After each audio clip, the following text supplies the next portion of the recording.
Everybody, it's Dr. Eric Balcavage. We're back for another edition of the Thyroid Answers podcast. I almost said it's contest, but it's a podcast, not a contest. And today we've got another guest, and we're going to talk about hyperthyroidism with our guest today. So many people reach out to me and say, "You only talk about hypothyroidism. You don't talk enough about hyperthyroidism. Let's talk about hyperthyroidism." And maybe the reason why I haven't spent a lot of time talking about hyperthyroidism is just because it's not a lot of what walks into my practice. I do get a lot of patients that have had hyperthyroidism and are now being treated as if because they're hypothyroidism because their gland has been removed. And in those situations, I typically tell people that the principles don't change too much because we still have an immune-based condition and we still now got to get that thyroid hormone you're given to convert appropriately at the cells and tissues so you don't have chronic hypothyroid symptoms, even though you have a gland removed. And so today's guest is Dr. Eric Osansky. He is a chiropractor, functional medicine practitioner, and he's a person who this is his thing. He focuses a lot on hyperthyroidism and addressing people who have had hyperthyroidism. I think he's had hyperthyroidism himself, so he's got some personal experience with it. So we're going to get into a conversation with him. So without any further delay, Dr. Eric, how are you doing today?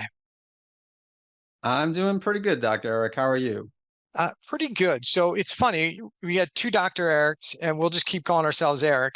And both people talking about thyroid physiology from maybe two different perspectives, but I think foundationally we still have the same thought process about a lot of the root cause issues, maybe a little different and maybe how we go about doing things, but we're still talking functional medicine principles. And these are the same things that help not just people with thyroid issues, but almost everybody in general. So maybe the place to start, I know you've got a podcast, you've got a book out, you've got a social media presence, but give the listeners your background, your story. Why should they be listening to another Dr. Eric about thyroid physiology?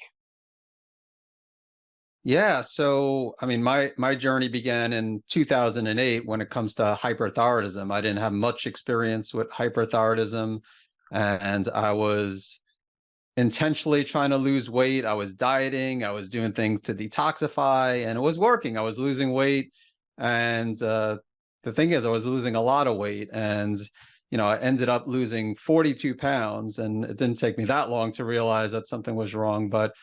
Uh, I was walking into a Sam's Club and they had one of those automated blood pressure machines, took my blood pressure, which was normal, but my resting heart rate was 90, which, for most people, that's a little bit on the higher side. And so I measured it the next few days on my own, it was anywhere between 90, 110 beats per minute.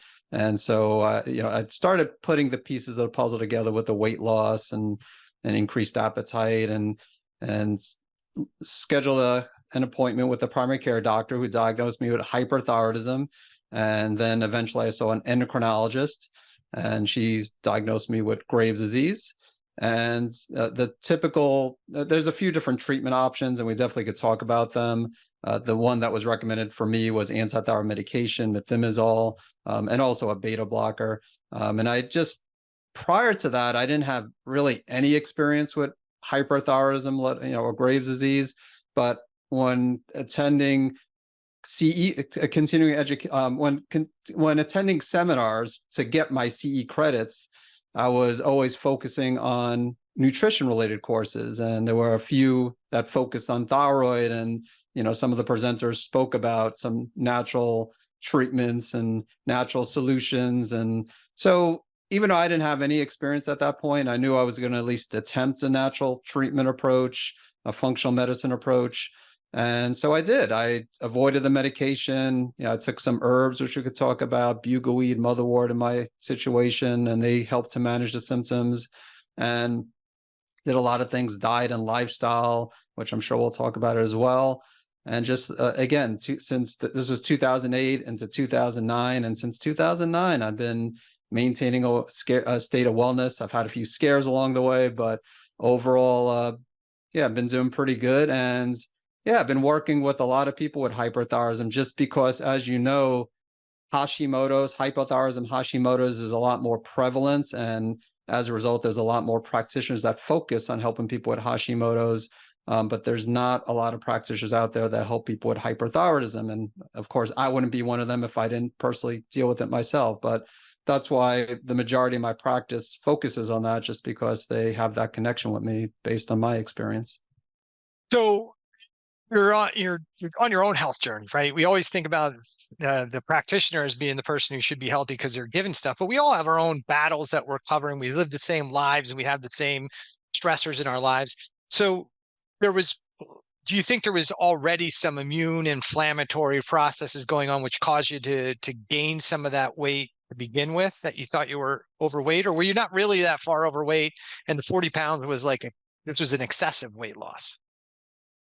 Yeah, no, I was a little bit overweight. I was like 182, and I usually like to be somewhere like 165, 170 would be like my max. I was definitely a little bit overweight. And yeah, I'm sure it didn't all begin with the dieting and detoxing. I will say I was also overtraining at the time too, and that wasn't helping. And I'm sure that was at least a contributing factor. But yeah, as you know, with autoimmunity, usually it is something that takes place over time. It's not something that happens over a period of weeks or even months. Yeah, I think that's important because when we talk, whether it's hypo or hyper, right, they're both immune driven disorders. And so it's rare that it just pops out of the blue, right? I guess if you had a really acute stressor, could that do it? But maybe the combination of uh, overtraining and stressors you were put on your system were triggering some of that weight gain due to some reduced function. And then those stressors plus maybe some of the change triggered the hyperthyroid state or the immune system. So I guess that takes us into the next series of questions. You wound up having to do your own homework, your own research, try and figure out how to help yourself naturally. And at this point in time, you seem to have done really well managing yourself naturally. Is that correct? That is correct. Yeah, I've done pretty good. I've had some scares. I got diagnosed with chronic Lyme in 2018 and thought that might cause me to relapse. And I had COVID in 2022. And yeah, and it's hard when you have any type of infection. Also, you get the tachycardia, you get the increased resting heart rate. And so at the time, I wasn't doing any testing because I figured everything would be out of whack anyway. But after everything calmed down and I did testing of an updated thyroid panel with antibodies, everything looked okay. So I think a big question that people often have when it comes to hypothyroidism and having hypothyroidism, like a Hashis or a thyroiditis type situation versus Graves and hyperthyroid situation, if they're both primarily immune driven, what have you seen as the differentiator for somebody having their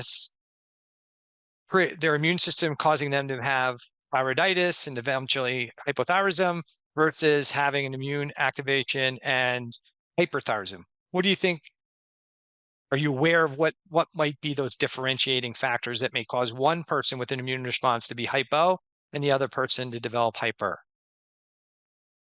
You mean as far as why I mean, there's genetics, of course, play a role. As far as you're asking why someone develops Hashimoto's over Graves' disease, for example, or Exactly. Yeah. So they're both immune driven disorders. Do you think that the only differentiation between the two things is something that's genetic, or have you seen in your time and looking at the literature that there's other factors that predispose somebody to more developing Graves than developing thyroiditis and Hashimoto's and hypothyroidism? yeah. Well, I mean, I definitely think there is a genetic factor. Now, is that the main factor? We both know when it comes to autoimmunity in general, genetics isn't the main driver, that there's environmental factors, there's permeability of the gut, but as far as those being differentiating factors and someone developing Graves or Hashimoto's, I think the honest answer, we don't know at this point. As far as the research isn't clear as far as, will a certain exposure to certain environmental factors predispose someone to Graves' disease, make them more likely to develop Graves' disease or Hashimoto's. Yeah, I think right now, at least from what I've seen, I don't know. I don't know why someone develops Graves over Hashimoto's, or same thing with any other autoimmune condition. Again, there's the genetic factors, but what triggers the genetics? You know, why do some people have both Graves and Hashimoto's? Because I see that as well in a good number of people where obviously they won't present with hyper and hypo at the exact same time. But if you look on not the thyroid panel, but the antibodies, you'll see they'll have not only the thyroid peroxidase and anti-thyroid globulin antibodies, but they'll also have the thyroid stimulating immunoglobulin. So why do some people have all three of those antibodies while some people just have Graves, others just have Hashimoto's? Yeah, it's a $1 million question that I don't know if we'll ever have a response, but yeah, I'd love to hear, you know, what you have, if you have any I haven't feedback. seen any. I haven't seen anything. So I don't. It's just, and it's a question that people ask all the time. And I say there's probably a number of factors we just not understand what they are. Is there genetic predispositions? I would say with if multiple members in the family have hyperthyroidism, there must be some genetic predisposition that's going on there. But I don't think we know. I mean, Yeah. the same stressors, you're overtraining, light work stress, life stress, and it triggered Graves in you. The same situation could be for me, it was poor lack of sleep, poor breathing, overtraining that triggered the opposite, right? We got some more of a Hashimoto's effect. So I think we don't know yet. I haven't seen anything black and white in the literature. I was hoping maybe you had a better answer, but regardless, I don't think we know just yet. And at the end of the day, I think it would be nice to say, yes, this is what predisposes somebody, but probably once we get finished this conversation, the underlying triggers are all the same. So how do we address it? We still have to address a lot of the underlying triggers that may have caused it to begin with, regardless of which direction it goes. But one of the things you said, I think is pretty important, because I've read the same thing and seen the same thing, that you can have EPO antibodies, TSI antibodies, and thyroglobulin antibodies in either hypo or hyper.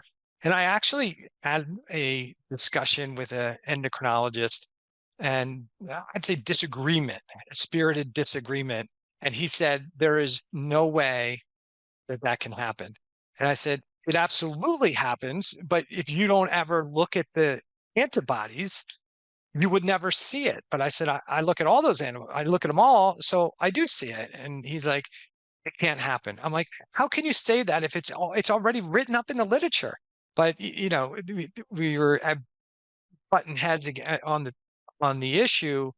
But I've seen the same thing. You can have TSI antibodies, you can have PPO antibodies and thyroglobulin antibodies in somebody who's got hypo, and you can see that also in somebody who has hyper. And it's just interesting. Everybody's got their own bias, their own level of ignorance, and we kind of sometimes we bury our heels in the sand and we're not willing to have that discussion.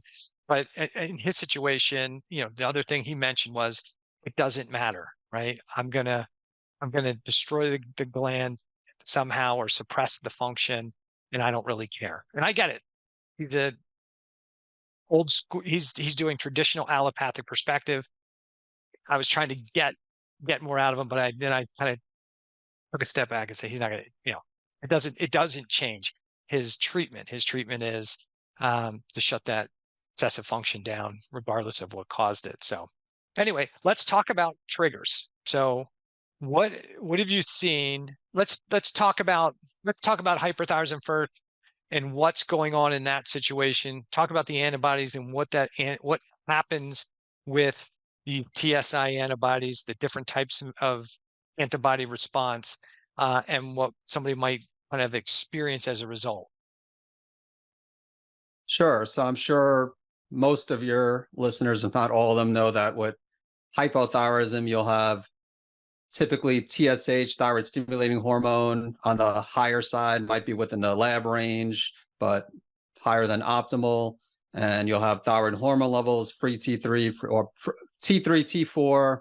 And we can talk about the blood chemistry too, because I know you love to talk about that. But T3, T4 being on the lower side, sometimes it's overtly low, sometimes it's subclinically low, but either way, so low thyroid hormone, higher TSH with hypo. So with hyperthyroidism, you have the opposite presentation. You'll have T3, T4 elevated, TSH on the lower side, but with Graves, commonly undetectable. Usually, like, it depends on the lab. Some labs will be less than 0.01, others will be like 0.005. But either way, it's trying, the body is trying to slow down to stop the production of thyroid hormone because it is so high.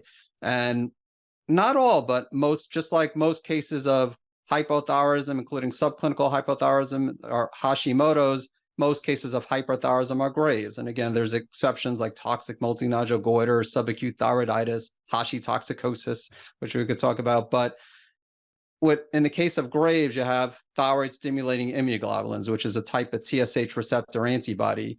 And it's a little bit different. I know you've had this conversation with TPO antibodies and thyroglobulin antibodies, that they're more of a consequence. They don't actually do damage when it comes to the thyroid gland. So from what I've learned and what I've read with the TSI, it's not damaging the thyroid gland, but it's binding to or stimulating the TSH receptors. And that's what's causing the excess production of thyroid hormone. And it's similar with, there's thyroid eye disease, Graves ophthalmopathy, which is very common with Graves disease.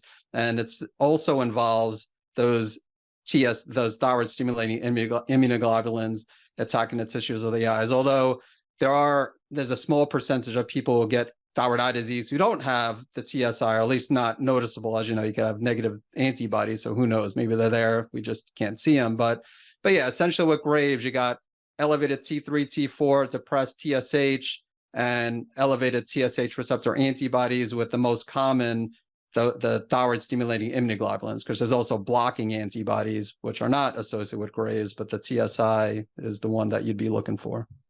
So there, for the listener, it's a really important. Think about thyroid stimulating hormone is made by the pituitary gland, and it is going to bind to like a little receptor, like plugs like a socket, like plug into the socket. And when that occurs, that turns on the thyroid gland to start saying, hey, I got to make some more thyroid hormone. And if you have one of these thyroid stimulating immunoglobulins hitting that receptor, it binds and just keeps, and the thyroid gland just keeps working because the body's getting the signal that it needs to continue to make those antibodies. And then he was also talking about the thyroid receptor blocking antibodies. And these are still antibodies that bind to the same receptor. They block TSH from actually doing the job it's supposed to do. So it could be both. But Graves typically see it's stimulating antibodies. T4 is high, T3 is high, free T4. All these things can be high. Reverse T3 could be high. Like everything's going to be high. And so when we think about what symptoms, the hypothyroid patient is tired, fatigued, sluggish. What signs and symptoms would lead maybe somebody to consider that maybe they're starting to develop a hyperthyroid state? Yeah, so I mentioned a few of them that I experienced. The weight loss, which again, not everybody experiences weight loss with hyperthyroidism, but that's the classic symptom, increased appetite. But really, I didn't realize that something was wrong until I had the elevated resting heart rate. And then once I realized that, I'm sure I was experiencing palpitations, maybe just not severe enough to notice, because coincidentally, after I got that diagnosis, I noticed heart palpitations more so at night when everything was quiet. So you get heart palpitations, tachycardia, which is again increased resting heart rate. You get tremors is pretty common. And sometimes you'll get increased bowel movements, frequency, and or loose stools, anxiety, insomnia, hair loss, all common symptoms of hyperthyroidism. Again, everybody's different. I work with some people who they're gaining weight instead of losing weight. And maybe it's because they're taking an anti-thyroid medication. Maybe in some cases it's related to something else. So, but what I just mentioned are the more classic symptoms. And I would say I did fit in that category. Pretty much, I can't say I experienced all those symptoms, but most of the symptoms I had were more in the classic hyperthyroid category. Yeah, I think it's pretty common that initially, probably to start, a lot of people would think I'm doing things right? Maybe all of a sudden, hey, I'm losing weight. I'm not even trying hard, right? So, hey, this is not a bad thing, but you start to have maybe more sleeplessness, more insomnia, more irritability, maybe more skin type of reactions. Because when you get too much thyroid hormone hitting the brain, that can upregulate a histamine response that can that can result in some reactivity and some sensitivities. But it could be. I've talked with clients it's slow, gradual onset, and for other people, it was like pretty significant, quick thing all of a sudden where they really like, what is going on here? Something's not right, and they wind up in the hospital, and they're going, "Oh, you have hyperthyroidism." So Yeah. And then one thing, if I can, because this could be important. I had actually a patient the other day who wasn't experienced, or at least didn't notice any of the symptoms, but she was just having eye symptoms. And she went to the ophthalmologist, and ophthalmologist actually missed it, did not diagnose her with thyroid eye disease. But eventually I guess she went to an endocrinologist and then started developing other symptoms. But so again, everybody's different. So if someone's experiencing not necessarily dry eyes, because we know that's pretty common, but if someone's having like eye pressure, eye bulging, eye pain, double vision, again, not to say that's always related to Graves' disease, but that's something also to look out for. yeah, and I think the other thing that's really important there too is we think about TSH like all it does is stimulate the thyroid gland. There are TSH receptors on all kinds of tissues, and so too much or too little thyroid hormone can have an impact on other tissues, and these antibodies can have an impact on other tissues, as we talked about from a thyroid eye disease. And I'm not sure why, but I'm seeing more and more things on thyroid eye disease. I'm getting contacted by companies that are saying, "Hey, do you want to partner with us we're doing this pilot study, or we're doing this random clinical trial or whatever." And I don't think I ever, 5 years ago, I wasn't getting those kind of messages in my inbox, but now I'm getting more of them. So I'm not sure if it's because it's becoming a bigger issue, or now people are developing specific drugs for it. I don't know what the issue is. Do you think the, the cases of hyperthyroidism are increasing from decade to decade, or is it staying fairly flat? I think just in general, autoimmunity is increasing from what I've seen, but I don't know. Yeah, I think. Well, I want to get back to the thyroid eye disease because there is a new medication, so that could be the reason as well. But yeah, as far as like more hyperthyroidism now compared to like when I was working with it 10 years ago, I mean, I don't think the statistics are showing like a dramatic increase, but I mean, I've seen more people, but a lot of that I'm sure just because I've been in practice longer, people, now I have more of a reputation of helping people. But yeah, I think overall autoimmunity, in different types of autoimmune conditions, Hashimoto's, Graves, just are due to numerous factors, a toxic world we live in. And we could, of course, I'm sure you've talked about that countless times during your podcast, but there is a new medication, Tepezza. I don't know if you heard of it for thyroid eye disease. It came out here in 2020. And so that's, a game changer potentially for someone who has like eye bulging. Now the side effect, well, first of all, it's crazy expensive. So if you don't have health insurance, it's I think a few $100,000, and it's in 8 infusions, 3 weeks apart. But I think there's recently like a lawsuit against them too, because people are experiencing tinnitus and hearing loss. So, but yeah, that's the new, the new drug, the latest drug that I'm aware of for thyroid eye disease.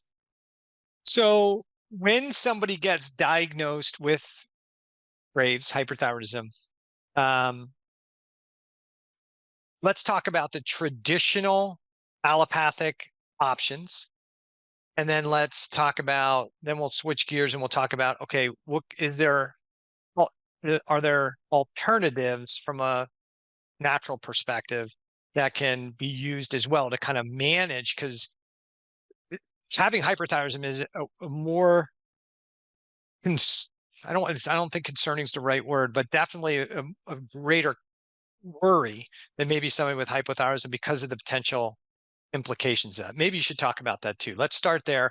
Why does everybody take hyperthyroidism a little bit more seriously? Like, oh, we got to do something pretty quickly here versus maybe somebody with hypothyroidism.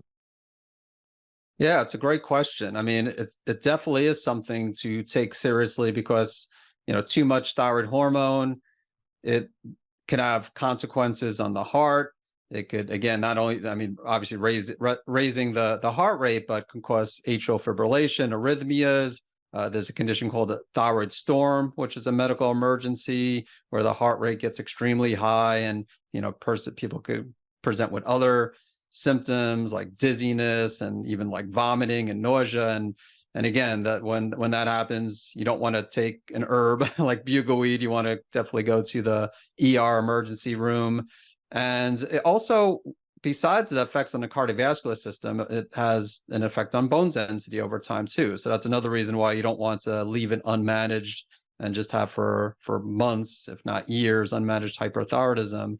But the cardiovascular consequences are what scare most endocrinologists. They don't want someone to go into a thyroid storm, ends up in an ER. I mean, it could be life-threatening in some cases. So it's understandable. And I should say that even though I took a more natural approach, I work with a lot of people who take the medication. I mean, I don't play games. I mean, if someone's on the meds, I don't have prescribing rights. So even if I wanted to, I can't tell someone to stop taking it. But quite frankly, the herbs don't work for everyone. So even if I did have that ability, I wouldn't tell everybody, okay, stop taking thyroid meds and go on the herbs, bugleweed, L-carnitine in higher doses. We could talk about that.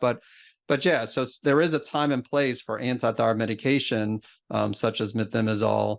But yeah, getting back to that question, that's the main reason of the fear. And I think that's a big reason why you don't see more functional medicine practitioners as well working with people with hyperthyroidism, because with Hashimoto's, not to say there's no concern, but I think people are just afraid that, well, I'm working with someone, someone walks in my office, or if they're working remotely, they have a resting heart rate of 120 beats per minute, that's intimidating. And especially if the person isn't taking anti-thyroid medication, wants to be treated naturally, what direction do you go? So yeah, understandably, there's concerns.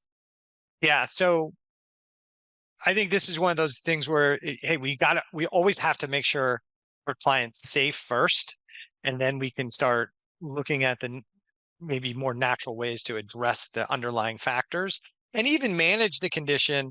So let's talk about traditional treatments first. What is typically the traditional treatments, medication, surgeries? Kind of talk about what's the options from a medical perspective.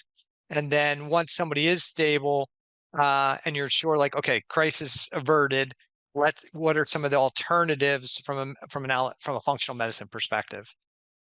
Yeah, so essentially there's three treatments when you go to a conventional medical doctor, typically an endocrinologist. So one would be medication, usually anti-thyroid medication, such as methimazole, brand name Tapazole, that's most commonly prescribed in the United States. There's also propylthiouracil, PTU, which not as commonly prescribed because it's a little bit harsher on the liver. But there are some people who don't tolerate the methimazole, who could tolerate the PTU. There are some people that can't tolerate both. If someone's pregnant, typically they'll be given PTU in the first trimester because there's a greater risk of side effects with the methimazole. So the medication, and then some under the category of medication, there's beta blockers. So some people are also given beta blockers. And usually with hyperthyroidism, very commonly they're given beta blockers like propranolol that not only lower resting heart rate, but also affect the conversion of T4 to T3. And there are some people that can't take methimazole and they're just put on a beta blocker. But that is, I would say, the preferred treatment for a lot of endocrinologists. But there are some endocrinologists that get more aggressive and they jump to one of the two other treatments. So a second treatment is thyroid surgery. A complete thyroidectomy is recommended by some endocrinologists, and that definitely solves the hyperthyroid problem. You don't have a thyroid gland, so you're not going to be hyperthyroid anymore. And if you get your thyroid taken out, you definitely will need to be on thyroid hormone replacement. And then the third treatment is radioactive iodine, which for many endocrinologists is a first line of treatment, and that's involves a person taking a pill and pretty much obliterating the thyroid gland. And just as the case with thyroid surgery, many of the people will need to take thyroid hormone. But in some cases, it really depends on the dose. I've known people who have received it and the hyperthyroidism came back and they needed a second dose of radioactive iodine. And I mean, there's some people that came to see me because they didn't want the second dose, but then there are people who, get second, maybe even a third dose. But and those are the three treatments by endocrinologists. And, out of the three, of course, the most conservative would be anti-thyroid medication.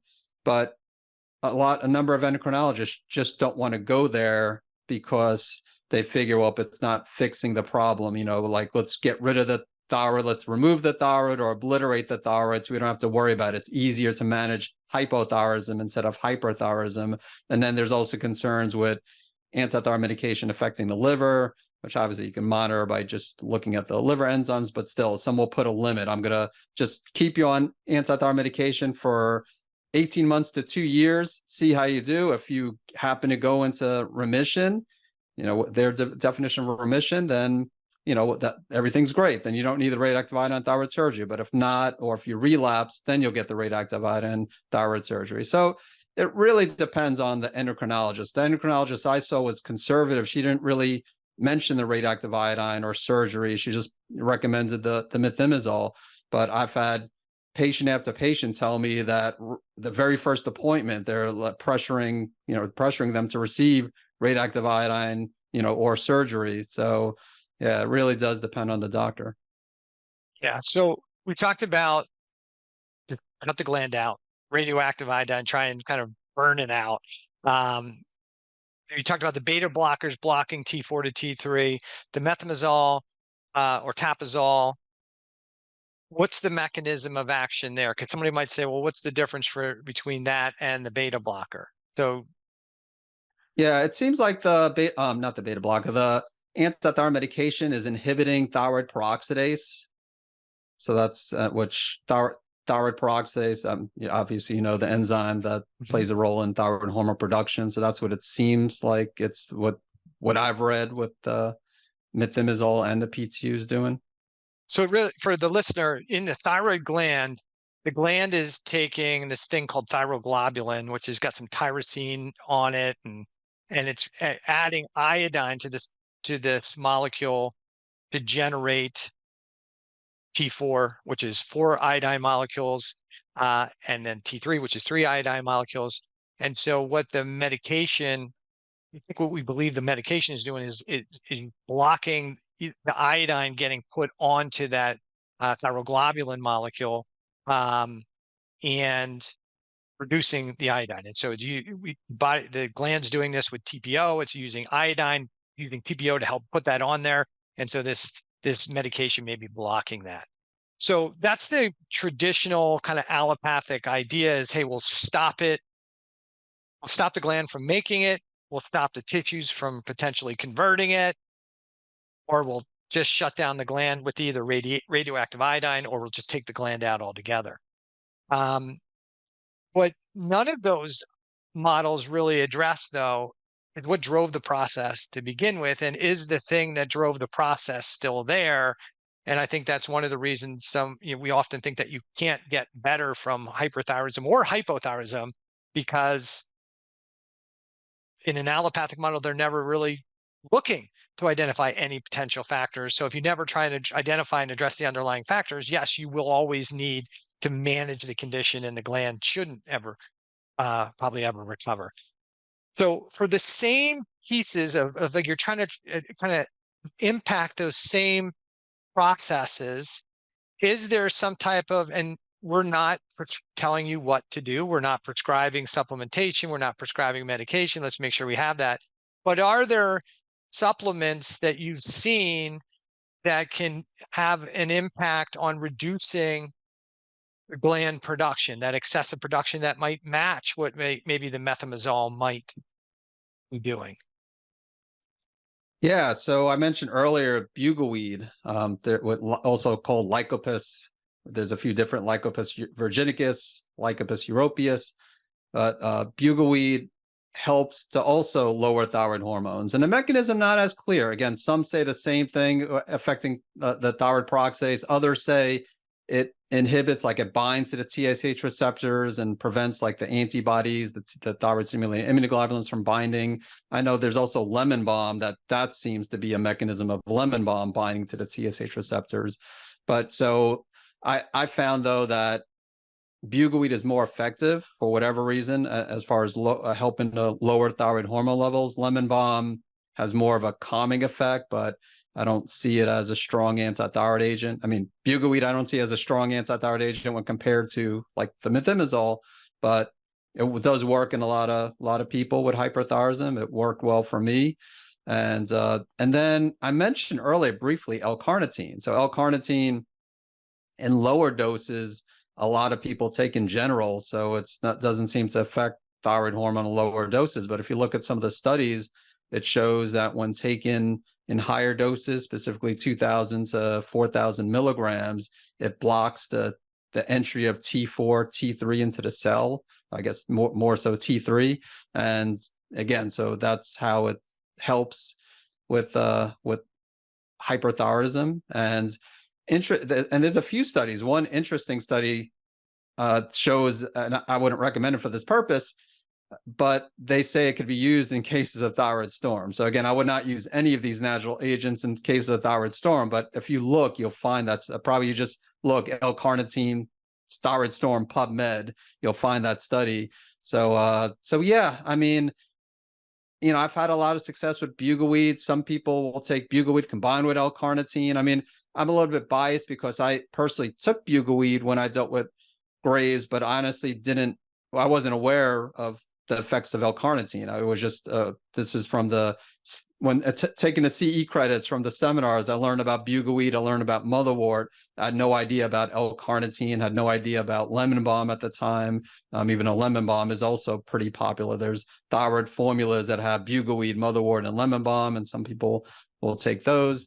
But yeah, and motherwort doesn't really have anti-thyroid properties. It's more just supporting cardiovascular system. I call it a natural beta blocker, even though it doesn't seem like it's affecting the beta adrenergic receptors like beta blockers, but just affecting the cardiovascular system, but also has other properties, has like antimicrobial properties, just like most herbs. It's not just doing one thing, it's helping with other areas. But typically, bugleweed and L-carnitine are my two go-to when it comes to helping people with lower thyroid hormones. And then motherwort, in my case, I added motherwort. I started with bugleweed, and the only reason I added motherwort is the bugleweed was helping, but I was still having some palpitations. So I'm like, yep, I'll just add some motherwort, and that did help with the palpitations.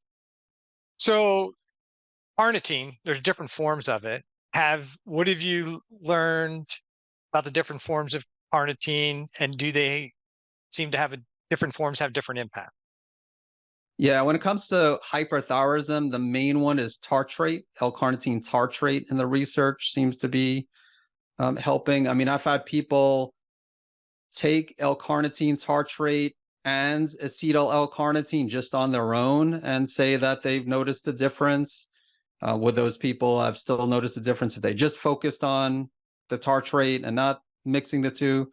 I'm not sure. Again, that's what I mean, yeah, again, so the studies show that the L-carnitine tartrate, and there's, L-carnitine fumarate, but again, there's no research showing that the fumarate helps with lowering thyroid hormones or blocking thyroid hormone.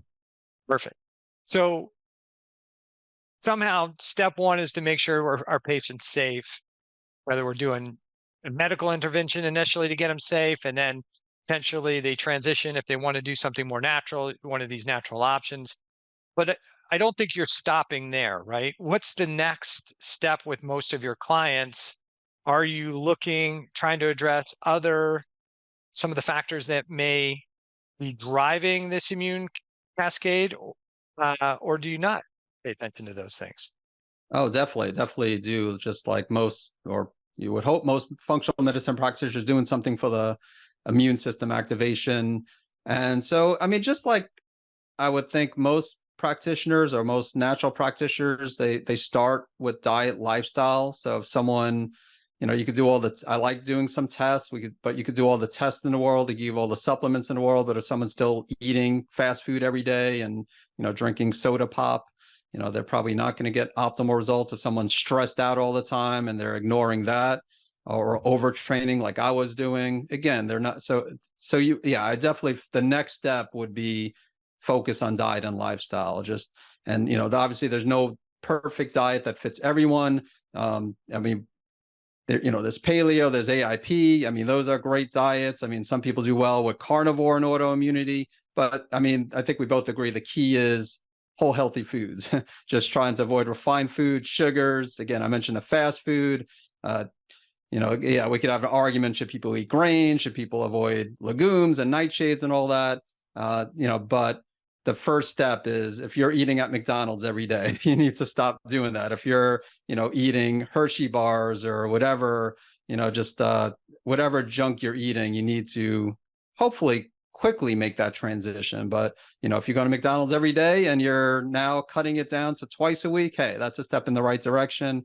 But yeah, so and then the stress is huge too. I mean, in my case, I was in denial. I knew stress was a factor, but I just thought I was good at handling it, just naturally good at handling stress, and just realized that that wasn't the case. And I think that a lot of people overestimate their stress handling abilities, and as a result, they don't do anything to improve stress handling. So I do recommend incorporating some type of mind-body medicine. I don't care what it is, if it's meditation, if it's yoga, just doing some deep breathing.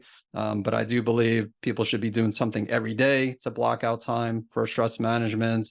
And then sleep, which could be a little bit of a challenge, because with hyperthyroidism and because of the elevated thyroid hormone levels, that could cause problems with sleep.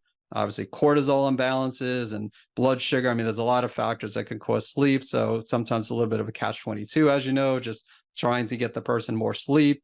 But in the case of hyperthyroidism, as you said, it's not only being safe, but for that reason too, you want to drive down those thyroid hormones, just so people are less anxious. People are also, trying to get better sleep. So yeah, it definitely starts with diet and lifestyle factors. Yeah, I mean, it's not sexy. I think we talked about that when I was on your podcast.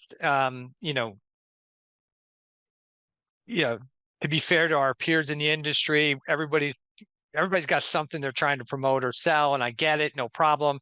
But there's people saying this is the hypothyroid diet that everybody needs to follow, and I don't buy that. That may have been the diet that helped that person or helps a lot of it, but I think the general focus for most people is a whole food based diet. That's a place to start. That's where you should focus your time and attention. And yes, any shift in a healthy whole food diet may be beneficial at one time or another.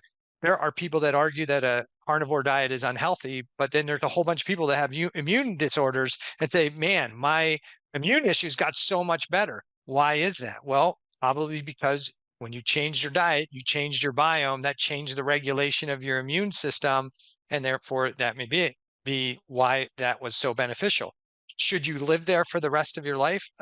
Probably not. And at some point, that carnivore diet may create its own issues. If all I'm eating is meats and fats and you don't have the capacity to really break those down and digest well, and you change your microbiome in one direction very heavily, that could set its own set of state or its own set of problems.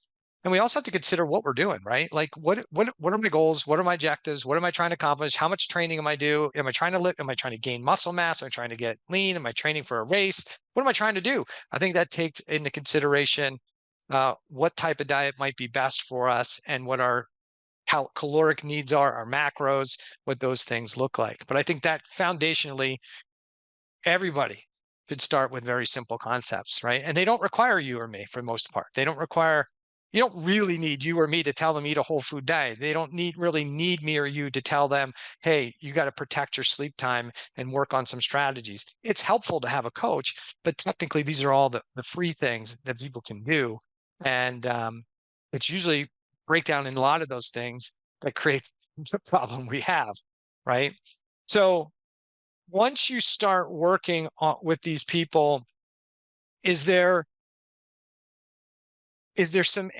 any real common themes that you've seen as you're uncovering maybe some of the root issues that I'm not sure how big of how many patients with hypothyroidism you see in your practice, but is there anything that you see that you're like, man, this client, these patterns, I see more hyperthyroidism and these patterns, maybe I see more hypothyroidism? Or would you say it's the same stuff and it drives, there's no correlation between those things cause more hyper, these things cause more hypo. It's really based on the individual.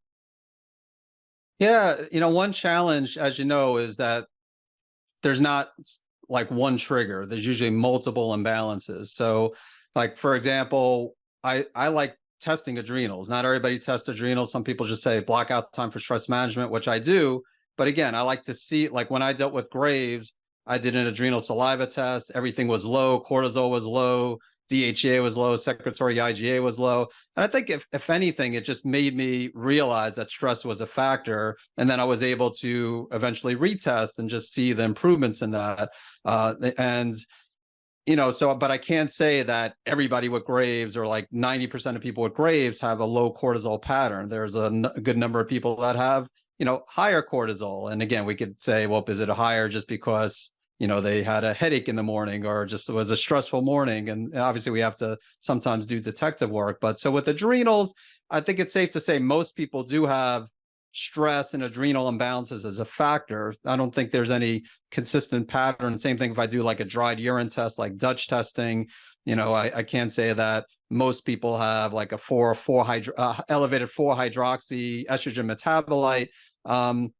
When looking at the gut, I mean, there's definitely, Epstein-Barr. So I'll talk about Epstein-Barr. So Epstein-Barr, most people have Epstein-Barr, but does that mean that it's like, the trigger for Graves or Hashimoto's? Again, I think of Epstein-Barr more of not a consequence, because again, we have it, but just usually there's other things dragging down the immune system. So rather than just like, I can't say I've never put anybody like on a antiviral protocol, but that's not typically these days what I do. These days, what I do if someone has Epstein-Barr, which most people do, it really depends. Like if it's, they have a couple of IgG findings, the VCA, the nuclear antigen, most people have that. But if they have like the early antigen or if the VCA IgM is elevated, maybe we do have something. And then again, it's not like we need to necessarily put them on a comprehensive antiviral protocol, but we need to find out what's dragging down their immune system, what's compromising their immune system. So even in that case, I can't say, even though most people have Epstein-Barr, I can't say that's a trigger. H. pylori. So H. pylori, another controversy in the not just world of thyroid health, but there's definitely relationship in the literature of H. pylori with both Graves and Hashimoto's. And I'm one who treats it if I see it. So some will disagree with me. Like when I see that, I mean, it depends on the testing. I will say that, like if they do a regular stool antigen or urea breath test and it shows up, yeah, definitely, I'm going to treat it. Now, a GI map, DNA based, again, it'll show up a lot of times, but it won't be elevated. It'll just like show up there, and and in that case, I typically won't treat it, but if it's elevated, I usually will, and I won't treat it. Again, I don't have prescribing rights. I won't give triple therapy two antibiotics and a PPI, but I will I'll do things to support the gut microbiome, give people some probiotics. So again, is that I do see that in a lot of people. So could we say that is a common trigger, or is it just coincidental because they're also focusing on adrenals, cleaning up their diet, doing other things, besides that? Same thing with toxic load. Toxic load, I'm doing things to, a lot from diet, but again, there are things sometimes like NAC, N-acetylcysteine, doing things from a supplement standpoint, as well. And I guess to answer your question, there's not one thing. Like I've interviewed people on my podcast where they treat everybody for parasites. Like parasites is the reason why everybody has an autoimmune condition. I spoke with someone recently where most like 80-90% people have a mold toxicity problem, and that's like what they, so with me, yeah, I mean, stress, diet, and lifestyle are big factors.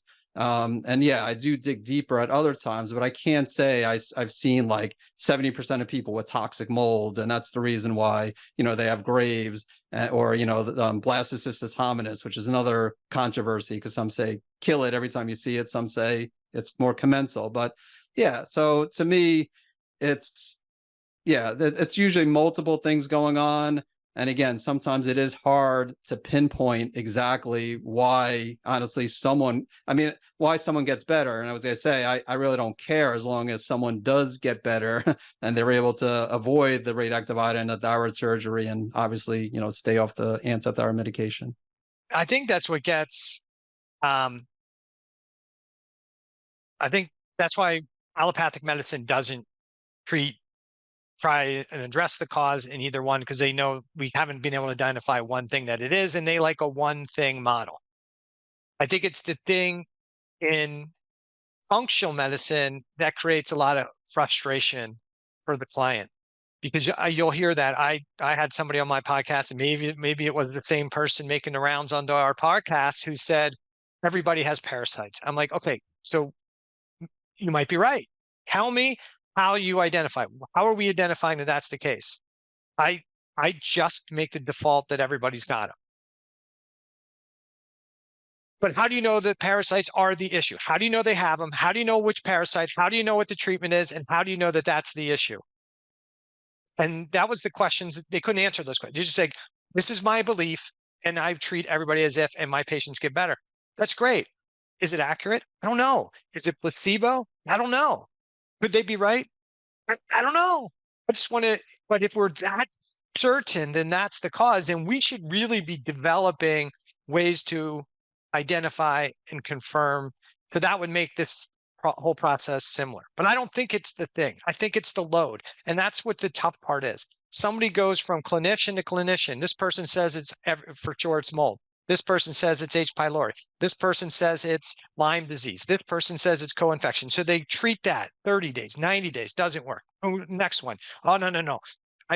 Mold was caused by the Lyme. We got to treat the Lyme. And now they'll go through 6 months, 8 months, 9 months of Lyme and Lyme co-infection treatment. And they're back at the same place. And now how did they miss the H. pylori? Oh my goodness, we got to check the H. pylori.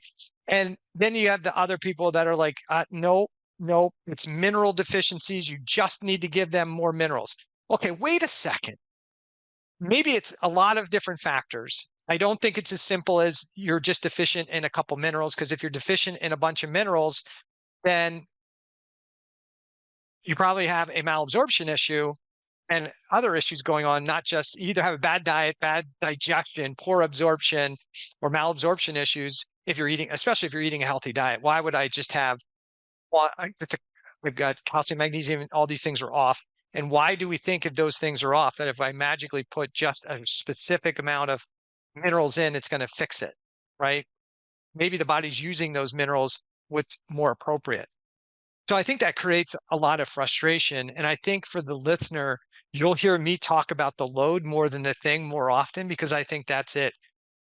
Getting better. And Eric, I want you to kind of give me your opinion on this. I often tell people that getting better is not like fixing like one thing and you're done. Getting better is like trying to jack up a house like 10 feet in the air. You don't jack up one end and then move to the next one, jack it 10 feet, then jack the next one 10 feet. If you did it, the house would fall apart, right? Oftentimes what we're doing is we like jacking up the house, we go over, jack it up 3-4 inches, then go to the next corner, jack that up 3 to 4 inches, jack the next one up 3 to 4 inches, jack the next one up, and just keep going around, slowly and steadily raising the house kind of with minimal major disturbance. And when we're doing functional medicine, that's oftentimes what we're doing. We're improving their mindset a little bit. We're helping with their diet a little bit. And we're helping with their sleep a little bit and their respiration. As you work a little bit on each one of these, one of them can have a little, as you work on something else, something can drop a little bit. Somebody does a gut protocol and they're like, I did a gut protocol, I should be good for the rest of my life. No, right? You might need some more support in that gut. Maybe you're good right now, but let's let that go. Let's start working on some of these other things, and we might have to circle back. And what I've seen in my practice is I don't think there's ever been one thing that's been like the home run that like everything goes away when you do it. And more often it is keeping reinforcing on those people, on the clients. We working on good nutrition? Yeah. Are we working on sleep? Wow. my sleep quality is going down. That's maybe why you're starting to regress a lot. Keep working on that. Keep building it. And in my world, in my book, I talk about the fitness factors. You got to raise your level of fitness in each of these, like jacking up the house. But I don't ever see the one thing that gets often promoted, which creates a lot of frustration. And I think, would you kind of agree with that idea? Oh, I definitely agree. And I would add that in the case of someone who's just treating everybody for parasites, and someone who's thinks that mold is the cause of most people's conditions, they're probably not just focusing on that. They're also doing the foundations too. As I mentioned earlier, most practitioners are incorporating dietary changes and stress management. They're probably not just saying, okay, here's an herbal protocol for parasites, and that's all I want to do. I don't care what you eat. I don't care how stressed out you are. Same thing in the case of toxic mold and or what other, the mineral repletion. So yeah, I would agree that the foundations are extremely important. And so yeah, there's not one thing. I mean, it's not like celiac disease where you just avoid gluten and then the person even though we could go beyond that and say, even with the people with celiac, obviously they should be doing more than just that. But there at least there, that's the trigger for, those specific, antibodies. Whereas with Graves, Hashimoto's, and most other autoimmune conditions, it's definitely more complex. So now you have let's say we have the person who's had a thyroidectomy, they've had radioactive iodine treatment. Now, a lot of these people are hypothyroid patients, right? Now they have no gland or no functional gland, and now they require thyroid hormone replacement. But we often see, at least I do in my practice, a lot of those people come to me.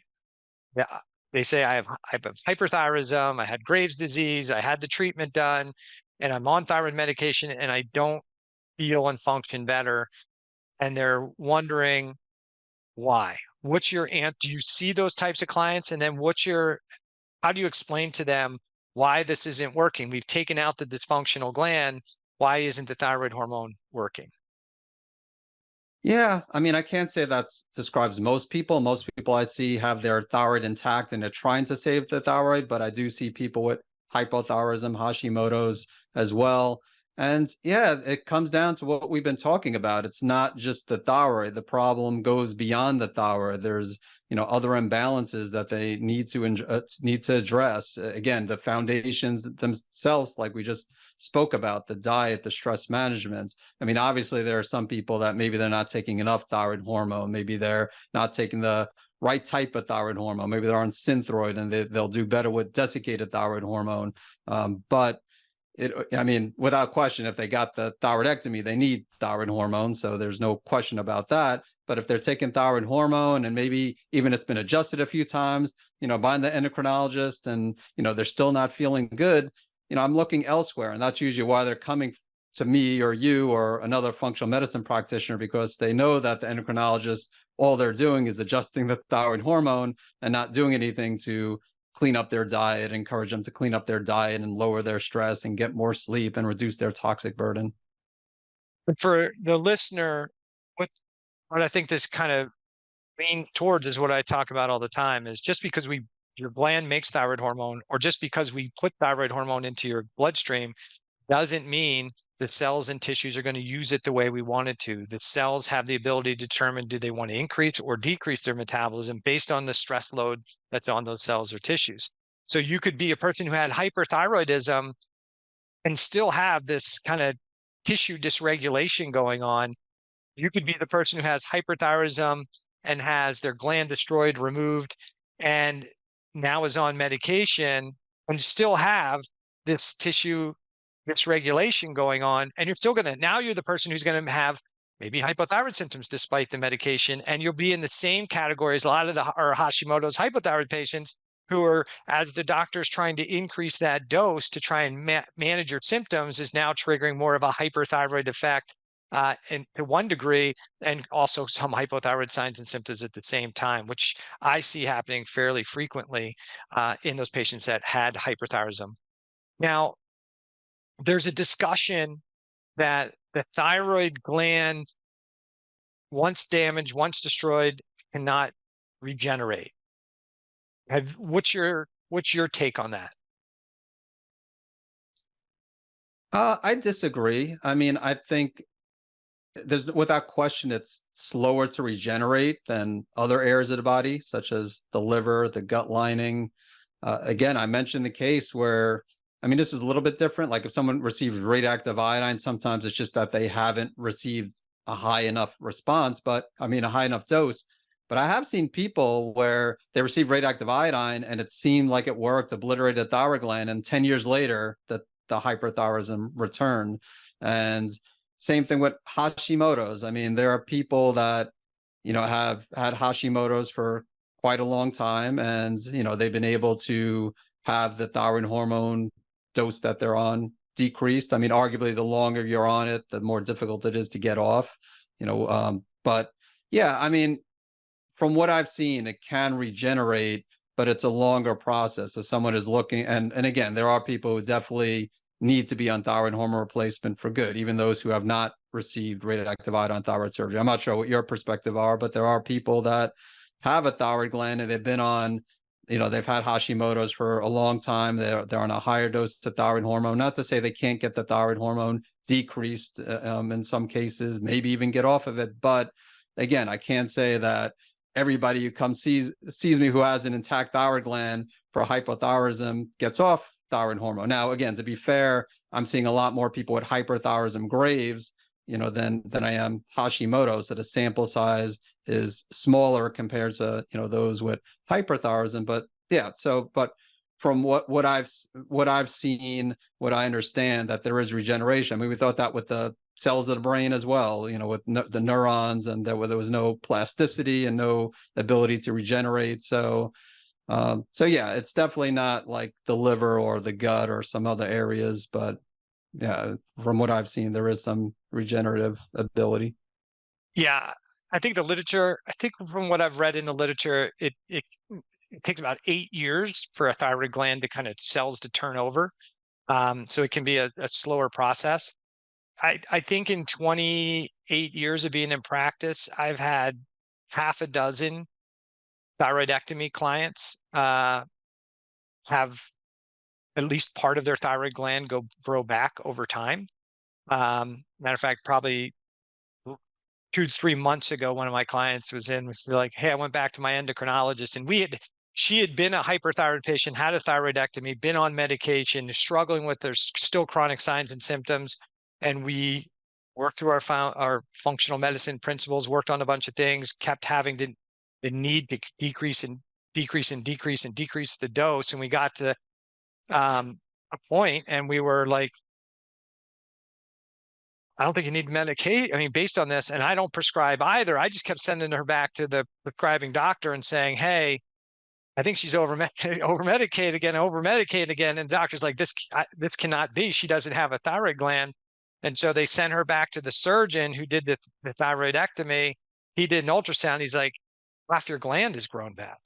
And he's like, "Maybe we could take it right back out again." And she's like, "Wait a second. I feel good. I function good. I'm not on any medication for like 3 or 4 months now. We're not touching it. We're going to let it go and see what happens." Now, my discussion with her is maybe we address the things that triggered some of that hyperactivity. That's ultimately what the goal is, but we don't know for certain. And could those same things that triggered thyroiditis or Graves' disease in previously trigger it again, and could you have the same episode again? Absolutely. And so is it possible? I think it's possible. I think depending on what goes on, it's potentially probable. And you'll see with patients, because I deal with mostly hypothyroid patients and people who have been on it for decades, and people who have been on it for a very short period of time. And I find that the vast majority of people that walk in my door are just over medicated. And when we do the right things, a lot of them need significantly less thyroid medication.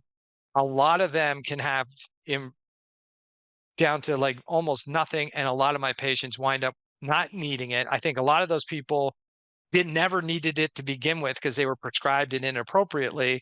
And then other people, because we've addressing the underlying factors, the thyroid gland does have the ability to recover and regenerate. And you can see it in numbers. And I've seen patients, that's taken them a year or two to get completely off when they've had a hypothyroid condition for a decade or more, but they've been able to kind of wean down. And I've seen other clients that they need it, but we want the least amount of thyroid hormone and we want it to work well. And I think the key is what I tell people is if you want your thyroid gland to have a chance to recover, you can't be suppressing your TSH too low. You have to still drive some You have to have, you can't be taking so much that you're suppressing TSH that there's no drive to the gland, because that if there's no drive to the gland, there's going to be less functionality of it. But if we want the gland to try and recover, we want to make sure that that TSH isn't dropping too low. We actually probably want it to stay a little bit higher to keep supporting the drive of the gland to do its job. And it's in a large percentage of my patients that seems to be possible. So I think there is hope. And even for those that have immune issues, I know I talked about this on your podcast, but I want you to kind of comment on this. My stance on a lot of immune-driven conditions is that many times it's not an immune system that's totally out of control, but an immune system that's trying to adapt and protect us in some way, shape, or form. I think my concern with the idea that we put in people's heads is that your immune system attacking yourself, that doesn't sound like something I can recover from. When we just say, hey, your immune system is trying to defend you, it's trying to protect you. So if we can find the things that are providing that threat and remove them, we've got a good chance at the immune system improving and not having as much damage to the tissue. And I think that creates a better mindset for the client that, hey, this is something I can overcome. My body's not attacking me. But what's your take on what's happening from the immune system?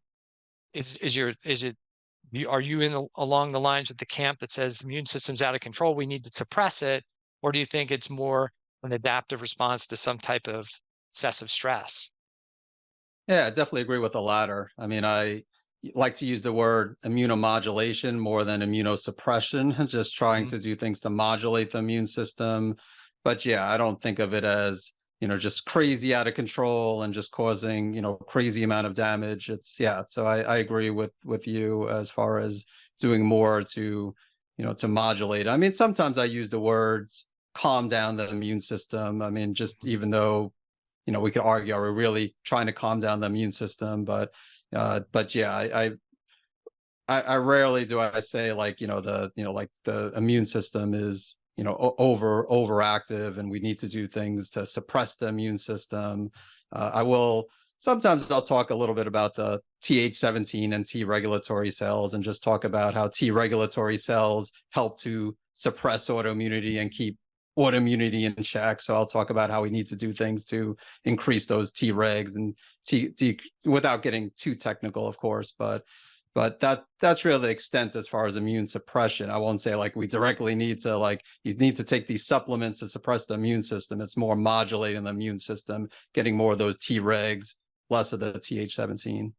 So it's interesting you brought that up, because that was going to be my next question, was talk about the T cells and for the listener, we've got, well, I'll let Dr. Eric talk about the T cell system maybe a little bit. And we talk about the T regulatory system. We've got Th1, Th2, we got T17, but I run on a lot of clients, I run Cyrex Labs lymphocyte map test. I'm not sure if you're familiar with that test, but what it does is it looks at the B cells and then the T cell system. It says, okay, where's the imbalance coming? So it looks at natural killer cells, Th1, Th2, Treg versus T17. Looks at CD8, CD4 ratios. And what I've seen when we look at a lot of these clients, especially those that have been diagnosed with hypothyroidism, the vast majority of them, at least at the onset, are Th1 dominant, which many times is why they get told they don't have Hashimoto's, they just have hypothyroidism. Because a lot of times, and what the literature seems to show is Hashimoto's oftentimes starts out as Th1 dominant and then shifts to Th2. Have you run any testing? I would imagine because we have antibodies these would be Th2 dominant people, but I don't know if that's actually the case. Have you looked at any of those that test in particular in correlation with your hyperthyroid patients? I have not. I'm very familiar with Cyrix Labs. I mean, I've run their, array 2, the array, the array 3, array 4, the chemical sensitivity, the array number 11. Mhm. I did not know they had a cytokine test. So that's very, very interesting because years ago it was a lot. I won't say a lot of practitioners, but more practitioners, especially when Dr. Karazian released his book. I guess in 2010, 2011, a lot of doctors are doing like cytokine testing, Yeah, and yeah, and absolutely. we're recommending supplements to shift it more to like Th2 and to Mhm, avoid supplements like echinacea that would increase mhm, the Th1 response. And then even like the seminars, less over the years, they spoke less about that and more about Th17 and regular T cells and not as much about Th1 and Th2. mhm. So it's interesting. So I can't say I've seen, I definitely haven't seen that test from Cyrex. Do you know what number array is it? I don't know if you know off the Called the top of your head. it's called the lymphocyte map. Okay. And so if you go to their site, you'll see the lymphocyte map. Uh, I've been on a bunch of the roundtables with Dr. Rujdani Hmm. when that first came out. Um, there's a bunch of information on it. They just shut it down temporarily and recalibrated it and added some new markers to it. So I'm waiting to see what those new markers are and what the relevancy is. I don't run the test on everybody as an initial process. I think that's like a second level test or maybe even a third level test. But I've probably run since they've had the test, probably, I don't know, dozens and dozens of them. I don't know, probably under 100, but quite a few of them. Um, and across the board, almost everybody's PH1 dominant, T regulatory system, T reg cells are suppressed.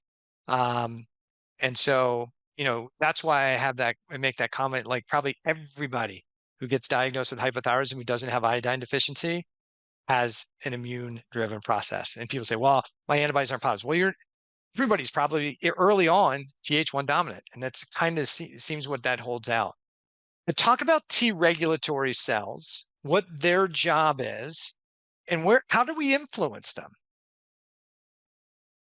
Yeah, well, you're the physiology guy, so you probably could get even deeper from what I know with the Tregs. But yeah, the regulatory T cells, as I know, from what I know, again, they help to keep autoimmunity in check. They have more of you could say a suppressive effect, dampening the immune system response.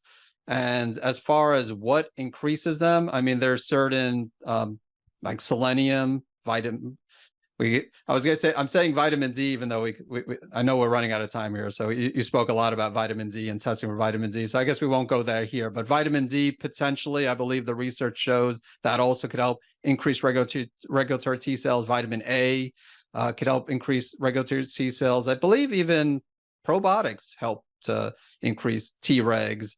I mean, I'm missing, you got me on the spot here, so I'm blanking out. But again, probiotics, vitamin D, vitamin A, selenium, some of the things that come to mind that increase regulatory T cells. Again, not to say everybody should start loading up with vitamin A. And again, we have that vitamin D controversy, and there's probiotic selenium. Not to say everybody needs to take everything that helps modulate T regulatory cells, but according to the literature, those are some at least the nutrients that people could take, to help with them. Obviously, Which diet, just doing things from a dietary perspective, you would hope also will increase regulatory T cells. and they can, and I'll add to what you said. There are a bunch of things in the literature, micronutrients that may create some shift in there, right? But one of the things, and that becomes really important, is for these T reg cells, for the person, this is how I typically explain to people, your immune system gets turned on for some reason. And for some people, it looks like the immune system gets stuck, it can be stuck in an on position. And that on position could be Th1, Th2 dominant, or there be other patterns that we see there. And it could be stuck in that position because the thing that triggered it's still there. And in that situation, what the immune system is doing is not inappropriate. It's imbalanced for a reason. In other situations, the immune system can get imbalanced and that becomes like maybe the normal operating mode all of a sudden, and it's kind of stuck in that position. Typically what happens is when the immune system gets turned on, the T regulatory system then brings it back into balance. So I turn on the immune system, T reg kind of brings it back. T2 gets turned on, immune system brings it back. So as the immune system gets upregulated, regardless of what the situation is, the T reg cells help kind of bring it back into balance. And that happens all the time when we get sick, right? But when we have these chronic immune issues, we may have that kind of chronic imbalance going on. But short chain fatty acids, which you were kind of hitting where I was hoping you were going to go. We eat food, some of the soluble and insoluble fibers we consume feeds bacteria in our gut. And those bacteria then convert that fiber into these things called short chain fatty acids that then are key regulators to the T regulatory system. So this comes like, why do so many functional medicine practitioners care about what we eat and my gut health when I have an immune condition? This is a huge reason why, because those short chain fatty acids are major regulators. There are a whole bunch of other things, but this is diet and food based, like things we do every day. So when we're eating healthy whole foods, when we're eating fiber rich foods, we're feeding bacteria that can produce these things called short chain fatty acids that can then help us regulate our immune system in these T reg cells. So really, really important. And that's why almost every person I talk to is a functional medicine practitioner. They spend some time talking to people about their food, their digestion, and their gut health. Those short chain fatty acids also help regulate the tight junctions in that GI tract. And if you don't have appropriate short chain fatty acids, not only is it hard to regulate your immune system, but you're more likely to have increased permeability in the GI tract, which then can lead to more foods crossing a barrier, more food peptides crossing the barrier, triggering the immune response and upregulating the immune and inflammatory process. So really important there when we think about what goes on. How do you know if you have appropriate short chain fatty acids? There are some tests that are out there from a GI perspective that actually measure the short chain fatty acids as part of their profile. So you would talk with your functional medicine practitioner. If it's something you haven't thought about or addressed yet, maybe talk to your functional medicine practitioner if that's something that you can consider checking out. But Eric, we got to wrap this up. So for the listeners, let's give us some idea about what you have to offer. Where can they find you on the web? Talk about your podcast, talk about your book, and talk about where they can get more of your content. Sure. So the podcast, which, as you mentioned, you've been a guest on, so definitely check it out. The name is Save My Thyroid. You could visit either savemythyroid.com and click on podcasts, or just visit your favorite podcast platform. And then I also have a website, naturalendocrinesolutions.com, which is an older website that has hundreds of articles and blog posts on related to thyroid health, thyroid autoimmunity. And then I just updated my book, Natural Treatment Solutions for Hyperthyroidism and Graves Disease, the 3rd edition. The 2nd edition was released in 2013, so I figured it was way overdue for an update. So that is out, and the audiobook will also be out soon. I don't know if it'll be out by the time this is released, but look out for that. And yeah, those are the ways that you could find me.